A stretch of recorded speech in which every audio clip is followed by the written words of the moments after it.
அந்த ரயில் நிலையம் அன்னைக்கு கொஞ்சம் பரபரப்பாக தான் இருந்தது. எங்க பார்த்தாலும் கையில பெட்டி படுக்கையோட மக்கள் அங்கேயும் இங்கேயும் ஓடிக்கிட்டு இருந்தாங்க. அந்த நேரத்துல தான் ஒரு 20 வயது இளைஞர் தன் நண்பர்களோட அந்த ரயில் நிலையத்துக்கு வராரு. அவரு தன்னோட ரயிலை பிடிக்கிறதுக்காக அந்த பிளாட்ஃபார்ம்ல வேகமா நடந்து போய்கிட்டு இருக்கிறாரு. அந்த பிளாட்ஃபார்ம்ல எங்க பார்த்தாலும் அவ்வளவு கூட்டம். மக்கள் எல்லாரும் ஒருத்தருக்கு ஒருத்தர் இடிச்சுக்கிட்டு தான் அந்த பிளாட்ஃபார்ம்ல நடந்து போய்கிட்டு இருக்கிறாங்க. அப்படி அந்த இளைஞர் அந்த பிளாட்ஃபார்ம்ல நடந்து போய்கிட்டு இருக்கும்போது பின்னால் இருந்து வந்த ஒரு குள்ளமான நபர் ஒருவர் அந்த இளைஞரை வலது புறத்துல இருந்து தள்ளி விட்டு வேகமா முன்னாடி நடந்து போய்கிட்டு இருக்கிறார்.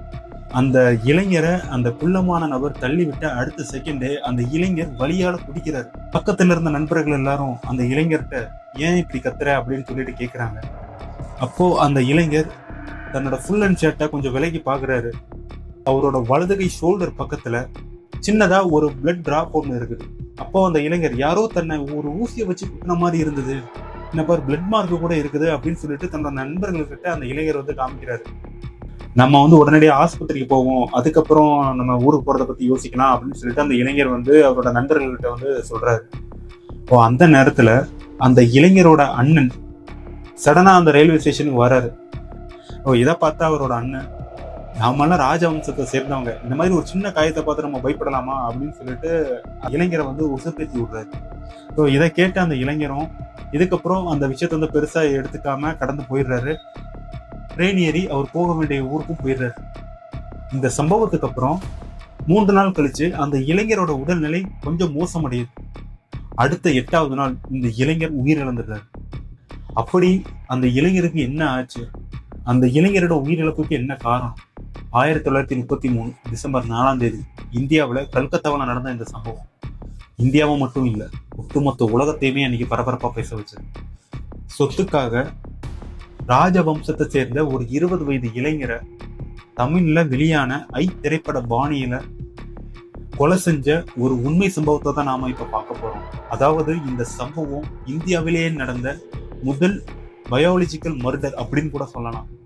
இந்த சம்பவத்தை பத்தி தான் நாம இப்போ விரிவா பார்க்க போறோம். வணக்கம், நான் Vijay. Welcome to Vijay report.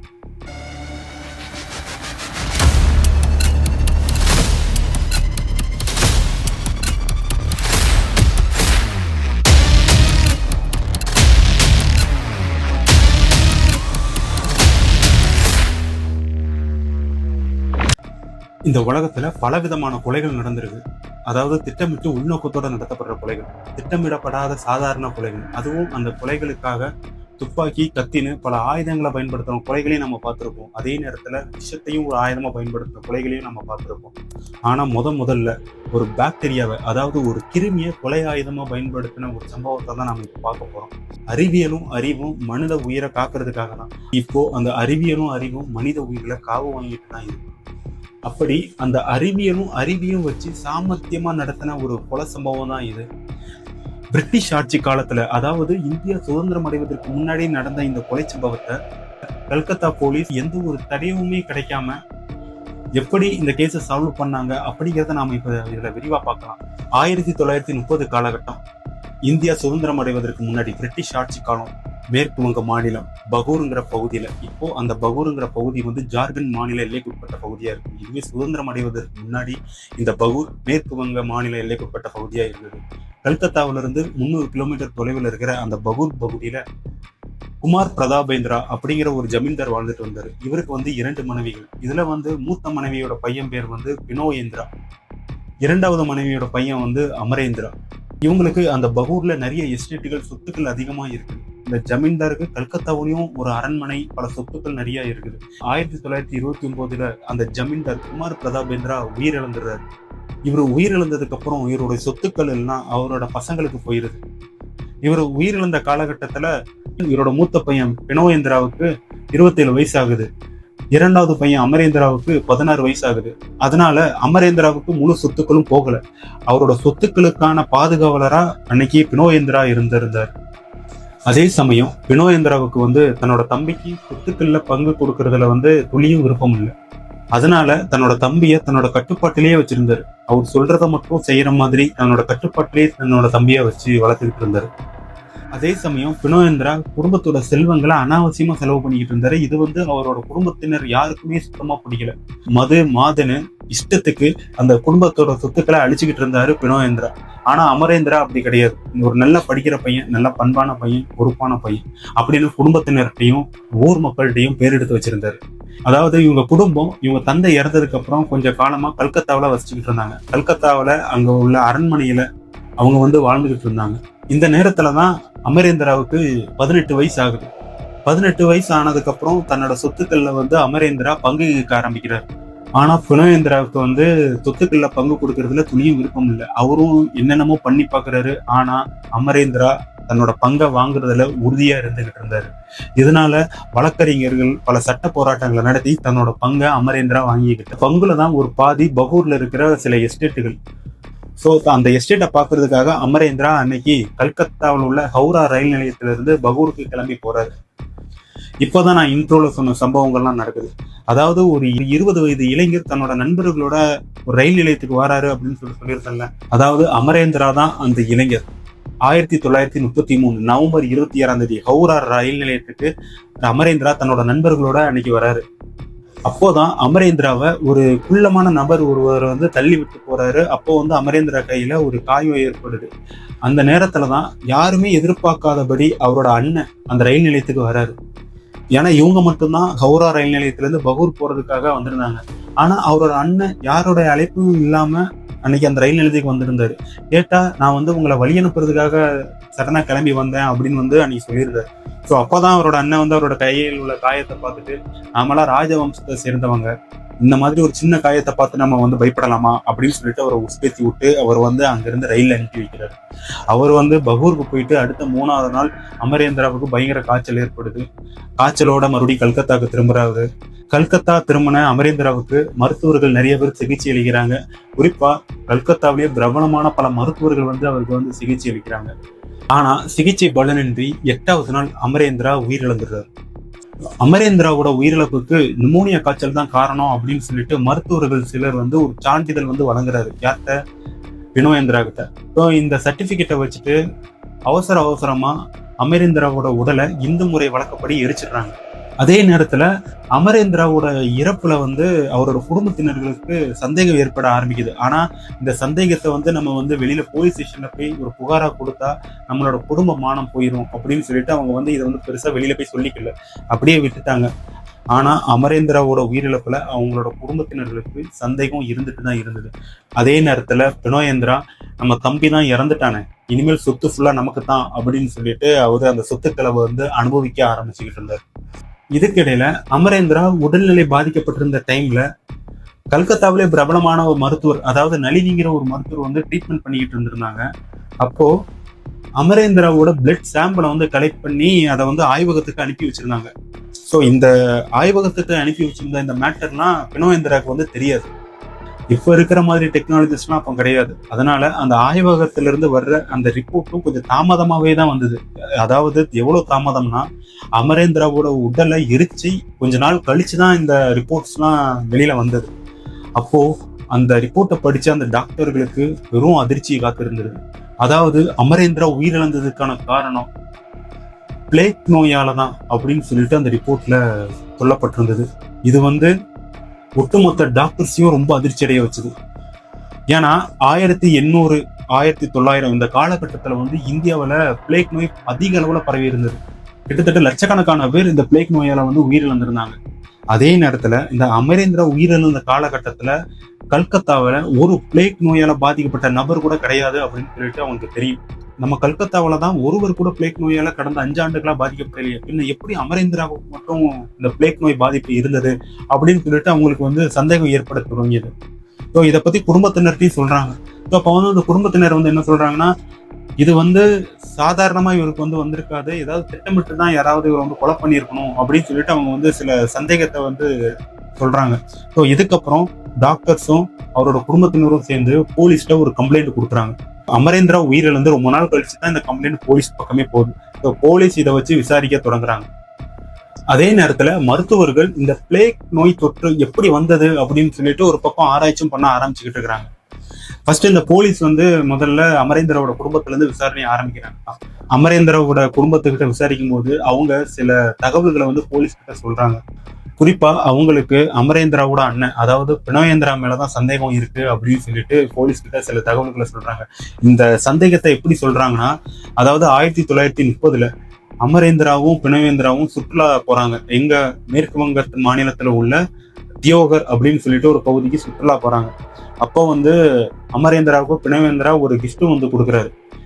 என்ன கிஃப்ட்னா ஒரு கண்ணாடி கொடுக்குறாரு. ஏன்னா அமரேந்திராவுக்கு வந்து சின்ன வயசுல இருந்தே சில பார்வை குறைபாடுகள் இருந்தது. ஆனா அவர் வந்து கண்ணாடி போடுறத வந்து விரும்ப மாட்டாரு. அதனால கண்ணாடி போடுறது கிடையாது. இந்த நேரத்துலதான் ஒரு விலை உயர்ந்த ஒரு கண்ணாடியை வந்து அமரேந்திராவுக்கு அவர் கொடுக்குறாரு. அதாவது அந்த கண்ணாடி என்ன கண்ணாடினா பின்ஸ்னஸ் அப்படின்னு ஒரு விலை உயர்ந்த கண்ணாடி. அந்த காலகட்டத்துல பெரிய பெரிய பணக்காரர்கள்னா இந்த பிரின்ஸ்னஸ் கண்ணாடி தான் யூஸ் பண்ணிக்கிட்டு இருந்தாங்க. இந்த பிரின்ஸ்னஸ் கண்ணாடி வந்து எப்படின்னா, நீங்க கூட அந்த பாட்ஷா படத்துல பார்த்துருப்பீங்க, ரஜினி போட்டிருப்பாரு ஒரு கண்ணாடி. அதாவது அந்த கண்ணாடி வந்து மூக்குல மாட்டி இருக்கிற மாதிரி ஒரு கண்ணாடி. அந்த கண்ணாடியை வந்து அமரேந்திரா மாட்டும் போது பினோயேந்திரா என்ன பண்ணிட்டாருன்னா, அமரேந்திராவோட மூக்குல நல்லா வச்சு அடிச்சுட்டாரு அந்த கண்ணாடியை. அப்போ அமரேந்திராவோட மூக்குல சின்னதா ஒரு காயம் ஏற்பட்டுருச்சு. ஏன்னா அந்த கண்ணாடியில உள்ள சில ஒரு ஊசி மாதிரியான ஒரு பொருள் வந்து அமரேந்திராவோட மூக்குல குத்திருச்சு. அந்த குத்துனதுல வந்து அமரேந்திராவோட மூக்குல காயம் ஏற்பட்டுருச்சு. ஒரு 2-3 நாள்ல அமரேந்திராவுக்கு உடல்நிலை சரியில்லாம போகுது. ஸோ மருத்துவர்கள் வந்து அவரை வந்து ஆய்வு பண்றாங்க. அந்த மருத்துவர்கள் வந்து யாருன்னா, பினோயேந்திராவுக்கு ரொம்ப நெருக்கமான சில மருத்துவர்கள். அதாவது தாராநாத் பட்டாச்சாரியா அப்படின்னு சொல்லிட்டு ஒரு மருத்துவர். அவரோட குழுக்கள் வந்து அமரேந்திராவுக்கு வந்து ட்ரீட்மெண்ட் கொடுக்குறாங்க. அப்போ வந்து அமரேந்திராவுக்கு வந்து டெட்டனஸ் அப்படின்னு சொல்லிட்டு ஒரு கிருமி அவரை வந்து தாக்கியிருக்கு. இது வந்து ரொம்ப ஆபத்தான கிருமி அப்படின்னு சொல்லிட்டு தெரிய வருது. அவங்க வந்து அதுக்கேற்ற மாதிரி ட்ரீட்மெண்ட் கொடுத்துக்கிட்டு இருக்கிறாங்க. ரொம்ப மோசமான சூழ்நிலைக்கு அமரேந்திராவோட உடல்நிலை போகுது. இதய துடிப்பு லோவாகுது. இந்த மாதிரி மோசமான சிச்சுவேஷனுக்கு அமரேந்திரா போகும்போது அமரேந்திராவோட குடும்பத்தினர் வேறு சில டாக்டர்களையும் கொண்டு வந்து அப்போ ட்ரீட்மெண்ட் கொடுக்க ஆரம்பிக்கிறாங்க. ஸோ படிப்படியா ட்ரீட்மெண்ட் கொடுத்து அமரேந்திரா அதுல இருந்து காப்பாற்றப்படுறாரு. அமரேந்திராவுக்கு எப்படி இப்படி ஆச்சுன்னு சொல்லிட்டு அவங்களோட குடும்பத்தினர் எல்லாரும் விசாரிக்கும் போதுதான் அவங்களுக்கு வந்து ஒரு உண்மை தெரியுது. அதாவது என்னன்னா, பினோயேந்திரா அமரேந்திராவுக்கு வழங்கின அந்த கண்ணாடியில, அதுவும் அந்த மூக்கு பக்கத்துல மாட்ட வேண்டிய இடத்துல இருந்த அந்த ஊசியில ஒரு விஷம் தடவப்பட்டிருந்தது. அதாவது டெட்டனஸ் கிருமி அதுல வந்து இருந்தது அந்த ஊசியில. ஸோ அதன் மூலமா அமரேந்திராவை வந்து கொலை பண்ண பார்த்துருக்குறாங்க அப்படின்னு சொல்லிட்டு. ஸோ இதை வந்து பினோயேந்திரா வந்து மறுத்துட்டாரு. இது எனக்கு தெரியாது, இது வந்து எப்படி இதுல வந்தது அப்படின்னு சொல்லிட்டு தெரியாது அப்படின்னு. ஆனா அவரோட குடும்பத்தினர்களுக்கு எல்லாம் பினோயேந்திரா மேலதான் சந்தேகம் இருந்தது. ஏன்னா அவரோட சொத்துக்களை வந்து அபகரிக்கிறதுக்காக அமரேந்திராவை கொலை பண்ண பினோயேந்திரா இந்த மாதிரியான சதி திட்டத்தை தீட்டியிருக்காரு அப்படின்னு சொல்லிட்டு. ஸோ இதுக்கப்புறம் வந்து அமரேந்திரா வந்து உஷாராயிட்டாரு. இனிமேலும் நம்ம சும்மா இருந்தா நம்மளோட சொத்துக்கள் எல்லாத்தையும் அமரேந்திரா பறிச்சுட்டு போயிடுவாரு. ஸோ நம்மளோட பங்கை வந்து நம்ம வந்து எப்படியாவது வாங்கிடணும் அப்படின்னு சொல்லிட்டு அமரேந்திரா முடிவுக்கு வர்றாரு. ஸோ இதுக்கப்புறம் தான் அமரேந்திரா வக்கீல்கள், கோர்ட்டுகள் மூலமா பல சட்ட நடவடிக்கைகளை எடுத்து தன்னோட பங்கை வாங்கிக்கிட்டாரு. ஸோ இது வந்து பினோயேந்திராவுக்கு வந்து சுத்தமா பிடிக்கல. ஸோ இந்த மாதிரியான ஒரு தகவலை போலீஸ் கிட்ட அவரோட குடும்பத்தினர் வந்து சொல்றாங்க. ஸோ இதை கேட்ட போலீஸ் பினோயேந்திரா மேல ஒரு கண்ணு வைக்கிறாங்க. அதே நேரத்துல அந்த பிளட் சாம்பிளை மறுபடியும் ஆராய்ச்சி பண்ணிக்கிட்டு இருந்தாங்களே டாக்டர்ஸ், அவங்களுக்கு இன்னொரு அதிர்ச்சியான தகவலும் கிடைக்குது. அதாவது அந்த பிளேக் நோய் தொற்று எதனால வந்ததுன்னா, எர்சினா பெஸ்டிஸ் அப்படிங்கிற ஒரு கிருமி மூலமா தான் வந்திருக்கு அப்படின்னு சொல்லிட்டு தெரியும். அதாவது அந்த கிருமியும் சாதாரணமா பரவற தொற்று கிடையாது, இது வந்து செயற்கையா உருவாக்கப்பட்ட ஒரு கிருமி அப்படின்னு சொல்லிட்டு மருத்துவர்கள் வந்து சொல்றாங்க. அதுலயும் அந்த கிருமி ஆய்வகத்துல மட்டும்தான் கிடைக்கும் அப்படின்னு சொல்லிட்டு சில தகவல்களையும் போலீஸ் கிட்ட அந்த மருத்துவர் குழு சொல்லுது. இதுக்கப்புறம் இந்த கிருமி எங்கிருந்து கிடைச்சது, எப்படி கிடைச்சதுன்னு சொல்லிட்டு போலீஸ் வந்து விசாரிக்கிறாங்க. அதனால இந்த கிருமி எங்கெங்கெல்லாம் இருக்கும், எந்தெந்த லேப்ல எல்லாம் வச்சு ஆராய்ச்சி பண்ணிக்கிட்டு இருக்கிறாங்க அப்படிங்கிற ஒரு கோணத்துல போலீஸ் விசாரிக்க ஆரம்பிக்கிறாங்க. குறிப்பா பம்பாயில வந்து நிறைய லேப்ல இந்த கிருமியை வச்சு ஆராய்ச்சி பண்ணிக்கிட்டு இருந்தாங்க அன்னைக்கு. அப்போதான் பம்பாயில உள்ள அந்த ஹஃப்கைன் இன்ஸ்டியூட் அப்படிங்கிற ஒரு லேப்ல போலீஸ் வந்து விசாரணை பண்றாங்க. அப்படி விசாரணை பண்ணும்போது போலீஸ்க்கு ஒரு தகவல் கிடைக்குது. அதாவது என்னன்னா, 1930 அமரேந்திராவோட அண்ணன் பினோயேந்திரா அந்த ஹஃப்கைன் இன்ஸ்டியூட்ல எர்சினா பெஸ்டிஸ் அப்படிங்கிற ஒரு பாக்டீரியாவை கேட்டு விண்ணப்பிச்சிருக்கிறாரு. ஆனா மருத்துவர்கள் யாரும் அந்த பாக்டீரியாவை அவருக்கு கொடுக்கல. ஸோ இது தொடர்பான ஒரு ஆவணம் அங்க இருந்தது. இது வந்து போலீஸ்க்கு வந்து கிடைச்சது. ஸோ இதுக்கப்புறம் போலீஸ்க்கு பினோயேந்திரா மேல சந்தேகம் இன்னும் வலுத்துது. இவர் எதுக்கு சம்பந்தமே இல்லாம இங்க வந்து இந்த பாக்டீரியாவை கேட்கணும், இதை வச்சு அவர் என்ன பண்ண போறாரு அப்படின்னு சொல்லிட்டு போலீஸ் வந்து விசாரிக்க பாக்குறாங்க. அதே நேரத்துல போலீஸ்க்கு இன்னொரு தகவலும் கிடைக்குது. அதாவது 1933 மே மாசம் இதே எர்சினா பெஸ்டிஸ்ங்கிற அந்த பாக்டீரியாவை தாராநாத் பட்டாச்சாரியா அப்படிங்கிற ஒரு டாக்டர் வாங்கிட்டு போயிருக்கிறாரு அப்படின்னு சொல்லி. ஸோ இதுக்கப்புறம் போலீஸ் அந்த தாராநாத் பட்டாச்சாரியாவை பிடிச்சி விசாரிக்கிறாங்க. ஸோ அந்த தாராநாத் பட்டாச்சாரியா என்ன சொல்றாருன்னா, நான் வந்து பிளேக் நோய்க்கான எதிர்ப்பு மருந்தை கண்டுபிடிக்கிறதுக்காக தான் இந்த பாக்டீரியாவை லேப்ல இருந்து வாங்கினேன் அப்படின்னு சொல்லிட்டு. ஆனா அவர் வந்து லேப்ல இருந்து அந்த பாக்டீரியாவை வாங்கியிருக்கிறாரு. அங்க வச்சுதான் அவர் வந்து அந்த ஆராய்ச்சியை பண்ணணும்.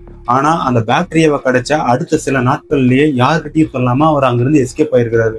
ஸோ இதை வந்து அந்த லேப்ல உள்ள மருத்துவர்கள் எல்லாம் போலீஸ் கிட்ட சொல்லியிருந்தாங்க. போலீஸ் வந்து இதை வச்சு இந்த தாராநாத் பட்டாச்சாரியா கிட்ட விசாரிக்க ஆரம்பிக்கிறாங்க. ஸோ என்னன்னா, நீ வந்து அங்க வச்சுதானே நீ வந்து பரிசோதனைகள்லாம் பண்ணியிருக்கணும், ஆய்வு பண்ணியிருக்கணும். நீ வந்து எதுக்கு அந்த எஸ்டினா பெஸ்டிஸ் அந்த பாக்டீரியா கிடைச்ச அடுத்த சில நாட்கள்ல அங்கிருந்து மாயமான எங்க போனேன்னு சொல்லிட்டே தெரியல. ஸோ அந்த பாக்டீரியாவை நீ என்ன பண்ண அப்படின்னு சொல்லிட்டு அந்த தாராநாத் பட்டாச்சாரியா கிட்ட வந்து போலீஸ் வந்து கேட்கறாங்க. ஸோ போலீஸ் வந்து அவங்க ஸ்டைல்ல அதுக்கப்புறம் விசாரிக்க ஆரம்பிக்கிறாங்க, கிடுக்குப்பிடி விசாரணை பண்றாங்க. அப்பதான் தாராநாத் பட்டாச்சாரியா சொல்றாரு, பாக்டீரியா வாங்க சொன்னதே வந்து பினோயேந்திரா தான். இந்த பாக்டீரியா வாங்கிட்டு அடுத்த கொஞ்ச நாள்லயே வந்து நான் பினோயேந்திரா கிட்ட கொடுத்துட்டேன் அப்படின்னு சொல்லிட்டு இந்த தகவலை வந்து போலீஸ் கிட்ட அவர் சொல்றாரு. ஸோ இதுக்கப்புறம் போலீஸ் பினோயேந்திராவை பிடிச்சு விசாரிக்க ஆரம்பிக்கிறாங்க. அதாவது சின்ன வயசுல இருந்தே அமரேந்திராவை பினோயேந்திராவுக்கு சுத்தமா பிடிக்காது. அதுலயும் சொத்துக்கள்ல பாதி பங்கு அமரேந்திராவுக்கு கொடுத்ததே இவருக்கு வந்து அறவே பிடிக்கல. அதனால அமரேந்திராவை எப்படியாவது கொலை பண்ணணும்னே ஆரம்பத்துல இருந்தே நினைச்சுக்கிட்டு இருந்திருக்கிறாரு. அப்படிதான் ஒரு முயற்சி எடுத்தாரு 1930. அதான் நான் இன்ட்ரோல சொன்ன அந்த சம்பவம், கண்ணாடியில விஷத்தை தடவி கொடுத்தது. ஸோ அந்த சம்பவத்துல அமரேந்திரா எப்படியோ தப்பிச்சிட்டாரு. ஆனா அவர் வந்து கொலை பண்ணணும்னு தான் இவரே ஒரு டாக்டர்ஸ்ல வந்து ஏற்பாடு பண்ணியிருந்தாரு. அதுல ஒரு டாக்டர் தான் தாராநாத் பட்டாச்சாரியா. அவர் வந்து அந்த விஷத்துக்கான ட்ரீட்மெண்ட்டை கொடுக்காம வேற ட்ரீட்மெண்ட்டை கொடுத்து அவரை வந்து சாகடிக்கலாம் அப்படின்னு சொல்லிட்டு ஒரு பிளானை போட்டிருந்தாங்க. ஆனா அவரோட குடும்பத்தினர் வேறு பல டாக்டர்கள்லாம் கொண்டு வந்து அமரேந்திராவை வந்து காப்பாத்திட்டாங்க. இந்த முதல் சம்பவம் வந்து தோல்வி அடைஞ்சதுனால மறுபடியும் நம்ம வந்து இவரை ஏதாவது பண்ணா நம்ம மேல வந்து ஒட்டுமொத்தமா எல்லாத்துக்கும் சந்தேகம் வந்துடும். குறிப்பா இவரோட கொலைக்கு துப்பாக்கி, கத்தி எதையுமே நம்ம பயன்படுத்தக்கூடாது, எந்த ஆயுதத்தையும் நம்ம பயன்படுத்தக்கூடாது. எதை பயன்படுத்தினாலும் நம்ம மேல வந்து சந்தேகப்பட்டுருவாங்க. அமரேந்திரா சாகணும், அதுவும் அவரோட மரணம் இயற்கையா இருக்கணும் அப்படின்னு சொல்லிட்டு பினோயேந்திரா முடிவு பண்ணார். அப்பதான் அவருக்கு வந்து ஒரு யோசனை தோணுச்சு. அதாவது என்னன்னா, அந்த டைம்ல வந்து பிளேக் நோய் அதிகமா பரவிட்டு இருந்தது. ஸோ இந்த பிளேக் நோய் வந்து கட்டுப்படுத்துறதுக்காக பல மருந்துகளை வந்து தயாரிச்சுக்கிட்டு இருந்தாங்க. ஸோ அதுக்காக செயற்கையா உருவாக்கப்பட்ட எர்சினா பெஸ்டிஸ் அப்படிங்கிற அந்த பாக்டீரியாவை வச்சு நிறைய லேபுகளை வந்து சோதனை பண்ணிக்கிட்டு இருந்தாங்க. ஸோ இந்த லேப்ல இருந்து நம்ம எப்படியாவது இந்த பாக்டீரியாவை கொண்டு வந்து இதை வச்சு நாம அமரேந்திராவை கொலை பண்ணலாம் அப்படின்னு சொல்லிட்டு திட்டம் திட்டிருக்கிறாரு. ஸோ இதுக்காக பல வருஷமா அவர் வந்து திட்டம் திட்டிட்டு வந்திருக்கிறாரு. இவருக்காக பின்னாடி பல மருத்துவர்களும் ஒர்க் பண்ணியிருக்கிறாங்க. அந்த மருத்துவர்களுக்கெல்லாம் அதிக அளவுல பணம் கொடுத்து, லஞ்சம் கொடுத்து அந்த பாக்டீரியாவை அந்த லேப்ல இருந்து கொண்டு வர்றதுக்கான திட்டங்களை வந்து பினோயேந்திரா செஞ்சுட்டு இருந்திருக்காரு. முதல்ல 1930 இவராகவே டைரக்டா போய் கேட்டிருக்கிறாரு அந்த லேப்ல. ஆனா அந்த லேப்ல வந்து நாங்க வந்து எந்த ஒரு டாக்குமெண்ட்ஸும் இல்லாம இதை நாங்க கொடுக்க மாட்டோம் அப்படின்னு சொல்லிட்டாங்க. இதுக்கப்புறம் பினோயேந்திரா என்ன திட்டம் போட்டார்னா, நிறைய டாக்டர்களை வந்து இதுல வந்து இன்வால்வ் பண்ண ஆரம்பிச்சாரு. அப்போதான் அந்த தாராநாத் பட்டாச்சாரியா வந்து இதுல இன்வால்வ் பண்றாரு. அந்த தாராநாத் பட்டாச்சாரியா என்ன பண்றாருன்னா, அந்த லேபுக்கு போறாரு. அந்த லேப்ல போயிட்டு, நான் வந்து பிளேக் நோய்க்கு ஒரு மருந்து கண்டுபிடிச்சிருக்கேன். அந்த மருந்தை வந்து நான் டெஸ்ட் பண்ணணும். ஸோ அதுக்காக இந்த எர்சினா பெஸ்டிஸ் அந்த பாக்டீரியா வந்து எனக்கு வேணும் அப்படின்னு சொல்லிட்டு கேட்குறாரு. ஆரம்பத்துல அந்த பாக்டீரியாவை கொடுக்க மறுத்துடுறாங்க அந்த லேப்ல இருக்கிற டாக்டர்ஸ் எல்லாரும். ஸோ எர்சினா பெஸ்டிஸ் பாக்டீரியாவை வாங்குறதுக்காக வேண்டி பல ஆவணங்களை வந்து அவர் தயார் பண்ணியிருக்கிறாரு. பல பேர்கிட்ட அப்ரூவல் வாங்கியிருக்கிறாரு. நிறைய ஆவணங்கள் அதுல வந்து பொய்யாவும் தயாரிக்கப்பட்ட ஆவணங்கள். ஸோ இந்த ஆவணங்கள்லாம் கொடுத்து அவர் வந்து எர்சினா பெஸ்டிஸ் அந்த பாக்டீரியாவை வந்து கைப்பற்றுறாரு 1933. அப்போ அந்த எர்சினா பெஸ்டிஸ் அந்த பாக்டீரியா வாங்கி லேப்ல வச்சு கொஞ்ச நாள் ஏதோ ஆராய்ச்சி பண்ற மாதிரி பண்ணிருக்கிறாரு. திடீர்னு ஒரு நாள் அவர் வந்து மாயமாயிடுறாரு. பம்பாயில இருந்துட்டு பினோயேந்திராவுக்கு ஒரு தந்தி அடிக்கிறார், சரக்கு ரெடி, சீக்கிரம் கிளம்பி வா அப்படின்னு சொல்லிட்டு. ஸோ உடனே பினோயேந்திரா இங்கிருந்து ட்ரெயின் பிடிச்சி அங்கே போறாரு, பம்பாய்க்கு போறாரு. பம்பாய்க்கு போயிட்டு தெர்மோஸ் ஃபிளாஸ்க்ல வச்சு அந்த பாக்டீரியாவை கொண்டு வராங்க. ஏன்னா அந்த பாக்டீரியா வந்து சீக்கிரம் அழிஞ்சிடும், அதுக்கு அதிகமான குளிர்ச்சி தன்மை வேணும். அதனால அந்த தெர்மோஸ் ஃபிளாஸ்க்ல அதிக அளவுல ஐஸ் கட்டிகளை போட்டு அவங்க வந்து இங்க பத்திரமா எடுத்துட்டு வராங்க. ஸோ கல்கத்தாவுக்கு வந்ததுக்கு அப்புறம் அந்த பாக்டீரியாவை திரவமா தயாரிக்கிறாங்க. இதுக்கு பின்னாடி பல மருத்துவர்கள் வந்து ஒர்க் பண்ணிக்கிட்டு இருக்கிறாங்க. கொஞ்ச நாள் கழிச்சு அது திரவமா ரெடி பண்ணதுக்கு அப்புறம் ஒரு இன்ஜெக்ஷன்ல அந்த திரவத்தை ஏற்றுறாங்க. ஸோ இதை வந்து அமரேந்திரா உடல்ல செலுத்தணும். இதை வந்து எப்படி செலுத்தலாம் அப்படின்னு சொல்லிட்டு அவங்க ஒரு திட்டங்கள் போடுறாங்க. அப்போதான் அமரேந்திரா பகூருக்கு போறாரு. ஸோ இதுதான் நல்ல சந்தர்ப்பம். பகூருக்கு போகும்போது ரயில்வே ஸ்டேஷன்ல வச்சு அமரேந்திரா உடல்ல இதை நம்ம ஏற்றிடலாம், இந்த இன்ஜெக்ஷனை நம்ம ஏற்றிடலாம் அப்படின்னு சொல்லிட்டு ஒரு முடிவுக்கு வராங்க. ஸோ இதுக்காக கூலிப்படையை அவங்க வந்து தயார் பண்றாங்க. அப்பதான் அந்த ஒரு குள்ளமான மனிதரை வந்து தயார் பண்றாங்க. அந்த குள்ளமான மனிதர் யாருன்னு இவங்களுக்கும் தெரியாது, யாருக்கும் தெரியாது. அவர்கிட்ட மட்டும் சொல்றாங்க, பணத்தை கொடுத்து ரெடி பண்றாங்க, இந்த மாதிரி நீ ஒரு உடம்புல வந்து இன்ஜெக்ஷனை ஏத்திரு அப்படின்னு சொல்லிட்டு. அதே மாதிரி அன்னைக்கு அமரேந்திரா ரயில்வே ஸ்டேஷனுக்கு போறாரு. அந்த குள்ளமான மனிதர் வராரு, இவர் உடம்புல அந்த இன்ஜெக்ஷனை ஏத்திட்டு அங்கிருந்து மறைஞ்சு போயிடுறாரு. ஸோ இந்த சம்பவங்கள் எல்லாம் போலீஸ் விசாரணையில தெரிய வருது. இதுக்கப்புறம் அந்த டாக்டர் குழுவையும் பினோயேந்திராவையும் போலீஸ் வந்து அரெஸ்ட் பண்றாங்க. அரெஸ்ட் பண்ணி நீதிமன்றத்தில் ஆஜர்படுத்துறாங்க. இவங்களுக்கு அங்க ஆயுள் தண்டனை கொடுக்கப்படுது. இந்தியா சுதந்திரம் அடைஞ்சதுக்கு அப்புறம் நிறைய கைதிகளை வந்து விடுதலை பண்ணாங்க. அதுல அமரேந்திராவும் அந்த மருத்துவ குழுக்களையும் சேர்த்து விடுதலை பண்ணிட்டாங்க. அந்த விடுதலைக்கு அப்புறம் மறுபடியும் கல்கத்தாவுக்கு வந்த பினோயேந்திரா கொஞ்சம் பைத்தியம் பிடிச்ச மாதிரி, மனநலம் பாதிக்கப்பட்ட மாதிரியே சுத்திக்கிட்டு இருந்தாரு. அந்த நேரத்துல ஒரு நாள் துப்பாக்கியை வச்சு அந்த அரண்மனையில் இருக்கிற எல்லாரையும் சுட்டுடுவேன் அப்படின்னு சொல்லிட்டு மிரட்டிக்கிட்டு இருந்தாரு. ஸோ இதை கேள்விப்பட்டு அங்க வந்த கல்கத்தா போலீஸ் அவரை வந்து அமைதிப்படுத்த முயற்சி பண்ணாங்க. ஆனா அங்க பினோயேந்திரா துப்பாக்கியை வச்சு எல்லாரையும் தொடர்ந்து மிரட்டிக்கிட்டே தான் இருந்தாரு. சில இடங்கள்ல சில பேர் உதவும் ஆரம்பிச்சாரு. இதனால போலீஸுக்கும் பினோயேந்திராவுக்கும் ஏற்பட்ட துப்பாக்கி சண்டையில போலீஸ் பினோயேந்திராவை வந்து சுட்டு தள்ளிட்டாங்க. ஒரு சொத்துக்காக ஒரு ஜமீன் பரம்பரையே இதனால அழிஞ்சு போச்சு. ஆரம்பத்துல இந்த வழக்குல போலீஸுக்கு ஒரு சின்ன க்ளூ கூட கிடைக்கல. ஏன்னா அமரேந்திராவோட உடலையும் எரிச்சிட்டாங்க. அமரேந்திராவுக்கு நிமோனியா காய்ச்சல் அப்படின்னு டாக்டர்ஸ் சர்டிபிகேட் கொடுத்ததுனால இது வந்து ஒரு இயற்கை மரணம் அப்படின்னு சொல்லிட்டு போலீஸ் அமரேந்திராவோட உடலை பிரேத பரிசோதனை கூட பண்ணல. இந்த சம்பவத்தெல்லாம் வெளிச்சத்துக்கு கொண்டு வந்தது அவரோட உடல்ல இருந்து எடுக்கப்பட்ட அந்த ஒரு துளி பிளட் சாம்பிள் மட்டும்தான். அந்த பிளட் சாம்பிள் மட்டும் அன்னைக்கு அந்த டாக்டர் நளினி எடுக்கலனா இன்னைக்கு அவரோட மரணம் ஒரு கொலைன்னு யாருக்குமே தெரிஞ்சிருந்திருக்காரு. இந்த பினோயேந்திரா எதுவுமே படிக்காத ஒரு நபர் இவ்வளவு தந்திரமா, இவ்வளவு அறிவியல் பூர்வமா சிந்திச்சு ஒரு கொலையை பண்ணிருக்கிறாரு அப்படின்னு அந்த நேரத்துல கல்கத்தாவில ஏன் மொத்த இந்தியாவுமே ஆச்சரியப்பட்டு பார்த்தாங்க. அதே நேரத்துல உலகம் முழுவதும் இந்தியா மேல ஒரு தவறான எண்ணங்கள் வந்தது. ஏன்னா இதுல வந்து நிறைய டாக்டர்ஸ் சம்பந்தப்பட்டதுனால உலகம் முழுவதும் இருந்து இந்தியாவில் உள்ள டாக்டர்ஸ் மேல தவறான அபிப்பிராயத்தை கொண்டு வந்தது. அதாவது இந்த கொலை சம்பவம் இந்தியாவில் மட்டும் இல்லை, ஒட்டுமொத்த உலகத்திலேயே முதல் முறையா நடந்த ஒரு பயாலஜிக்கல் மர்டர் அப்படின்னு வந்து அன்னைக்கு சொல்லியிருந்தாங்க. யாருமே இது வரைக்கும் கனவுல கூட நினைச்சு பார்க்க முடியாத அளவுக்கு நடந்த ஒரு கொடூரமான ஒரு கொலை சம்பவம் தான் இது. கொலைக்கு ஆயுதமா எத்தனையோ ஆயுதத்தை பயன்படுத்தியிருப்பாங்க. ஆனா இந்த கொலைக்கு ஆயுதமா ஒரு பாக்டீரியாவை பயன்படுத்தின இந்த சம்பவம் தான் 1930 காலகட்டத்துல மொத்த உலகத்தையும் பரபரப்பா பேச வச்சது. இது போன்ற உண்மை சம்பவங்களை நீங்க தெரிஞ்சுக்க விஜய் ரிப்போர்ட்ஸ் யூடியூப் சேனல்ல சப்ஸ்கிரைப் பண்ணுங்க, லைக் பண்ணுங்க, ஷேர் பண்ணுங்க. மீண்டும் ஒரு உண்மை சம்பவத்துடன் உங்களை நான் சந்திக்கிறேன். நன்றி, வணக்கம்.